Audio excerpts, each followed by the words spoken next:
Hello guys, അസ്സലാമു അലൈക്കും. ഹാരിസാണ് അബുദാബിയിൽ നിന്ന്. നമ്മളെ കൂടെയുള്ള അമീനാണ്. അമീൻ ഇന്ന് ഗോൾഡൻ ചാൻസ് എക്സാം ആയിരുന്നു, പാസ്സായിരുന്നു. അപ്പോൾ അമീനെ, എങ്ങനെയാണ് എൻ്റെ മൊത്തത്തിലുള്ളൊരു എക്സ്പീരിയൻസ്? അതായത് ക്ലാസ്സുകളായാലും പിന്നെ എക്സാം ആയാലും മൊത്തത്തിൽ എങ്ങനെയായിരുന്നു? ശരിക്കും പറഞ്ഞാൽ അത്യാവശ്യം നല്ല ടെൻഷനിലേക്ക് കയറിയത്. പക്ഷേ ക്ലാസ്സും ഒരാഴ്ചത്തോളം അടുത്ത് നമ്മൾ ക്ലാസ് ഒക്കെ എടുക്കുന്നുണ്ടായിരുന്നു. പക്കയായിട്ട് എന്താണ് ഏറ്റവും സെറ്റ് ഫുള്ള് പറഞ്ഞു തന്നിട്ടുണ്ടായിരുന്നു. കറക്റ്റ് പറഞ്ഞ വന്നു.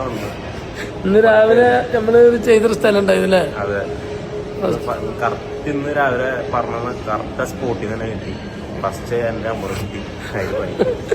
ആദ്യത്തെ ചെയ്യുന്നല്ലോ ഫസ്റ്റ് എൻ്റെ അപ്പോൾ പിന്നെ ക്ലാസ്സിലൊക്കെ മനസ്സിലായിരുന്നു. ക്ലാസ്സൊക്കെ അടിപൊളിയായിരുന്നു. പിന്നെ എന്തായാലും ഹാപ്പിയാണ്. തീർച്ചയായും. അപ്പോൾ ശ്രദ്ധിച്ചൊക്കെ വണ്ടി ഓടിക്കുക. Okay, all the best.